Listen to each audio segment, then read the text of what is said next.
मैं यूपीएससी के क्वेश्चन पूछने के पैटर्न को समझ नहीं पा रही हूँ। साल भर पॉलिटी, इकोनॉमिक्स, एनवायरनमेंट सभी सब्जेक्ट पढ़ने के बावजूद क्वेश्चन प्रीलिम्स में बहुत ज्यादा गलत हो रहे हैं। इसका सॉल्यूशन क्या हो सकता है और क्या आप इस बार मेंस परीक्षा दे रहे हैं?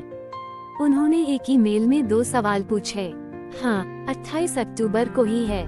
मैंने एंजल के मेल का संक्षिप्त जवाब दिया। आईएएस प्रीलिम्स 2017 के रिजल्ट को आए हुए 3 महीने से ज्यादा हो चुके थे, लेकिन एंजल ये तय नहीं कर पा रही थी कि 3 जून 2018 को होने वाली यूपीएससी प्रीलिम्स के लिए क्या स्ट्रेटजी अपनाए कि इस बार कम से कम प्रीलिम्स के चक्रव्यूह को भेदा जा सके। उस रात को वह ठीक से सो नहीं पाई क्योंकि उसे डर था कि अगर तीसरी बार भी यही हाल रहा तो फैमिली वाले तैयारी छुड़वा देंगे।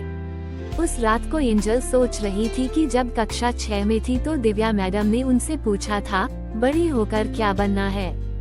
तो उसने तपाक से कहा था, कलेक्टर। अब वो सोच रही थी कि बचपन के इस सपने को साकार करने में यूपीएससी का प्रारंभिक चरण ही उसके लिए सबसे बड़ी बाधा बन गया था। वो 2 प्रयासों में प्रीलिम्स पास न कर पाने के कारण हीन भावना से ग्रस्त हो चुकी थी।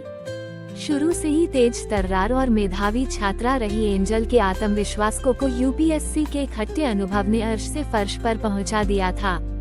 जब वो बाड़मेर के सुदूरवर्ती धोरों की धरती बालोतरा के एक छोटे से गांव से जयपुर आई थी, उस समय वो हिंदी माध्यम की छात्रा थी और उस समय उन्हें अंग्रेजी मीडियम में शिफ्ट होने में काफी दिक्कतें आई थी।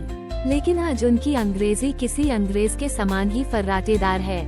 कक्षा 8 में कितनी खराब राइटिंग थी और आज उनकी राइटिंग को कॉम्प्लीमेंट्स मिलते हैं। ये सब उन्होंने अपनी कमजोरियों को ताकत बना करके हासिल किया था।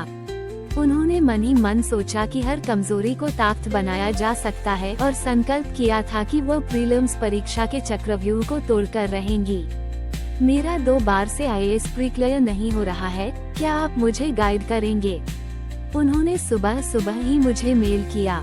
क्यों नहीं, मुझसे जितना हो पाएगा, लेकिन मेरी मुख्य परीक्षा के बाद इस तरह हमारे बीच में चैटिंग का सिलसिला शुरू हो गया। ये वह वक्त था जब देश में जीएसटी को लेकर चर्चाएं